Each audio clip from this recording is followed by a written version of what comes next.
start over since it stopped mid. Okay, what was the question again? Well, let's start from the beginning. Okay, so so here we are with Emily McCormick. Hello. And she is one of the co-founders of the clothing line Shabby Apple, and we're going to ask her a few questions today. So first of all, what is Shabby Apple? Shabby Apple is a dress company. We do almost exclusively dresses, although we've introduced a fitness line and a swimwear line. And it's dresses that are middle of the road. They're not cocktail dresses.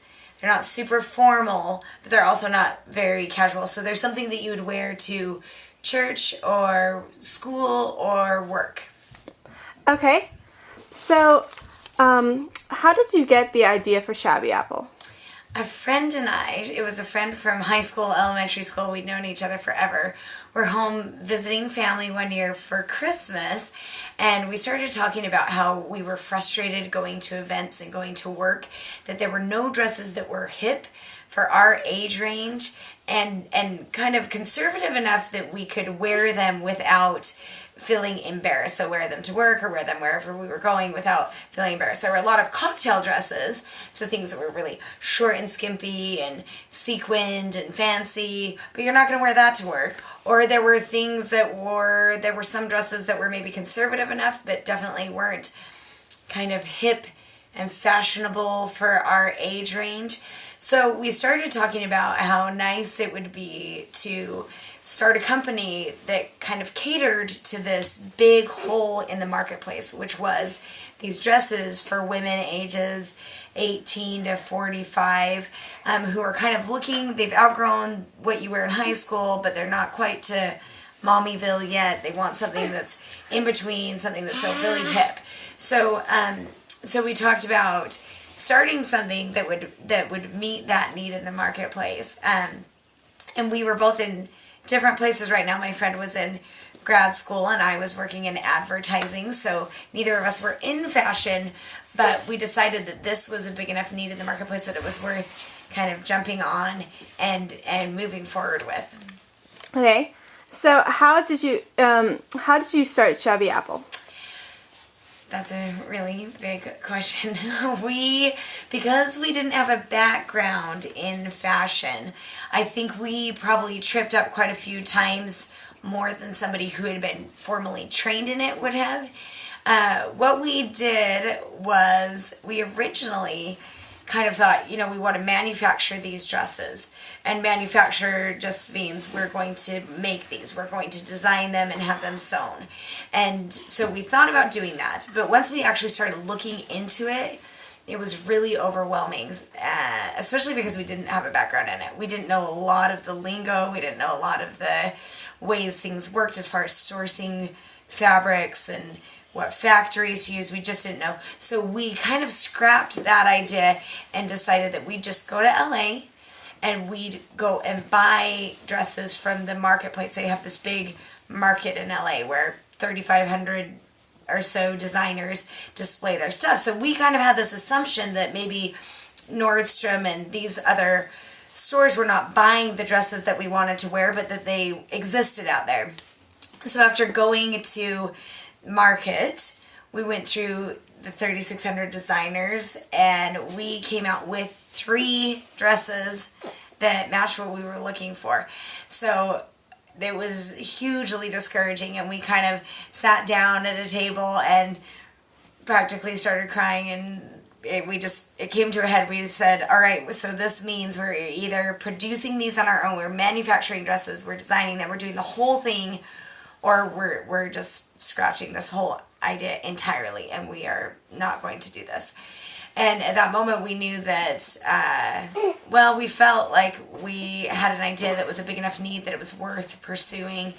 So we just bit the bullet and decided to manufacture. And that turned out to be craziness. We knocked on doors in LA, and we didn't know what we were doing. So we went around Compton and knocked on factory doors until somebody said that they would sew our dresses for us. So that was the sad beginning. Okay, how is Shabby Apple different from when it started out to how it is today? How has it changed over time? Great question. So to start, we had such a small budget. We really needed to keep it tight because we didn't have the capital to be huge in the beginning. So we actually started with just 10 dresses. And the way we did it, we didn't build a brick and mortar. That was our, at the time, not tons and tons of people were quite shopping online yet, but we knew that that was the only way we were going to survive, was by making this an online venture as opposed to a brick and mortar store, because rent, paying employees, all the overhead we couldn't afford at the time. So we started really small. We had 10 dresses. We made our website beautiful. We had a gorgeous website so that if we were fortunate enough to have people come to our site, they wouldn't leave. So we made it just very appealing, very different. It was out of the box. It was very decorative and artistic as opposed to boxy like other stores. So we knew we had to grab their attention right off the bat. So we created something that looked very different from other websites. And then at the time, with only 10 dresses, we filtered the dresses into a bunch of different categories. And we put all of our money into branding and really making the photo shoots beautiful. So we had really gorgeous scenery in our pictures, and we really wanted to just get people so that they wanted to come back to Shabby Apple. But our product offering was tiny. I mean, 10 dresses, that doesn't keep anybody interested for very long. But it was just enough that people kept coming back. And so what we did after that is any money that we made, we rolled back into the company and produced more dresses and more dresses. So from when we started to where we are now, we originally started with just those 10 dresses. There were 10 dresses on the website. And now there are probably 90 dresses on the website, maybe more. We have children's dresses. We have swimwear. We have a fitness line. We have accessories, started into home goods. And so it's just, it worked out really well for us. So we've grown a lot. We've not only expanded the number of dresses we carry, we've also expanded into different offerings. So swimwear, fitness wear, but everything within the same original goal, which was to keep it feminine and always appeal to women through our marketing. We never go through a man's eye to market to women. We always go through what women want to see.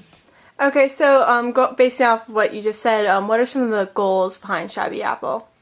So we started with a 3-pronged mission statement, and the mission was, first, we wanted to keep it relatively affordable, and that obviously varies from your standpoint, but for us at the time, we defined that as we wanted the dresses to be under $100, so that was affordable. We really liked what Anthropologie was doing, but the dresses were so expensive we couldn't afford to buy them. I mean, we couldn't pay $316 for a dress that we were going to wear several times. So affordable. We wanted to keep it conservative enough that you could wear to work. Now, the way that we defined that was no cleavage, like at least a sleeve on it, and then to the knee. So that was the way that we defined conservative. And then the last thing was hip. It had to be very hip. It had to be great with fashion. So if one of those 3 things didn't work, if we got a sample back from the manufacturer and one of those 3 things were not included, like maybe it was conservative enough and the right price, but it was really nerdy, then it was out the door. Or if it was going to cost our consumer, our customer $180, then it was out the door. We've since changed that a little bit, but those are still the basis behind Shabby Apple. Okay. And so I remember you saying something earlier about how it was kind of hard at the beginning with designers and trying to get them to be within your limits. What was that like exactly? Yeah, that was crazy. So we kind of came into, it ended up working well for us, but we came into a world that was really run by artists. So designers, people who trained in design. And we came in as more business people who had an idea that happened to be fashion. And so what happened with that was when we had these parameters of, all right, we need things to be conservative enough, like I just mentioned, a sleeve, no cleavage into the knee. That really threw designers off at first. A lot of people they weren't really willing to work within those parameters. So we had a little bit of a struggle trying to find people who were willing to do that for us. But then next, it was, we actually once we started to grow and people realized this was something that wasn't going away and there actually was a market out there for clothes that were relatively, these hip, modest dresses, we had a lot of designers very interested in it who would say, it's easy to just throw out a design when you can do whatever you want, but when you have to work within these parameters, it really stretches the imagination. So it turned out that at first what seemed like such a negative to people ended up being a really big design challenge, and people kind of sought it out. We started doing design contests. People could submit designs online and try to work within this. So it ended up being kind of a neat experience for these designers to have to work within these parameters. Okay, so how successful has Shabby Apple become? It's done really, really well. In the first, 3 years, we went over $1 million in revenue, which was great for us. We really didn't think we were going to grow that fast. So, and now it's much higher than that. So it went from small. We didn't know how fast it would grow. We really went into it just because we wanted to try it and wanted to do it, and weren't sure. We were very hesitant because there were a lot of people who told us, modest dresses aren't going to sell. That's not what people want. But it's really taken off. I wish I could give you exact statistics without looking online. I don't know what they are, but we get well over 100,000 unique visitors every month to the website. So it's really, it's gotten quite large. So. Okay. One last question. How did you get the idea for the name Shabby Apple? Where did that come from? This is the endless question. We get asked this all the time. And I wish this story were fabulous. It's not that great. But turns out the reason that a bunch of fashion companies are named after the designer, like Calvin Klein or Donna Karan or Diane von Furstenberg, is because you cannot think of a good name for a fashion company. It is so hard to think of one. So we threw out everything. We knew we didn't want it to be our names because we, by nature, we kind of learned to design after starting Shabby, but we weren't designers, so that didn't make sense for us to name it after ourselves. So we kind of went through a whole list of different things and tried to combine some ideas that had brought our friendship together, and we loved the idea. I randomly had a total passion for apples. I love apples. Favorite fruit. Love apples. And my friend was really into, she's more of a health food person. I am not, but I loved apples. So we kind of talked about how an apple is fresh and green and new and symbolizes something that's organic, and was also, we even tied it back to Adam and Eve, like the temptation, like woman's temptation, and we kind of got this idea of dresses are kind of this thing that is ultimately womanly, and then Shabby was it was basically combining, as opposed to being rough around the edges, it was supposed to be reminiscent of we take these old ideas and turn them into new ones. So Shabby and Apple were these, juxtaposed, where old and new kind of meet each other. So Audrey Hepburn meets current day fashion and combining those together. Okay, thank you so much. Thank you.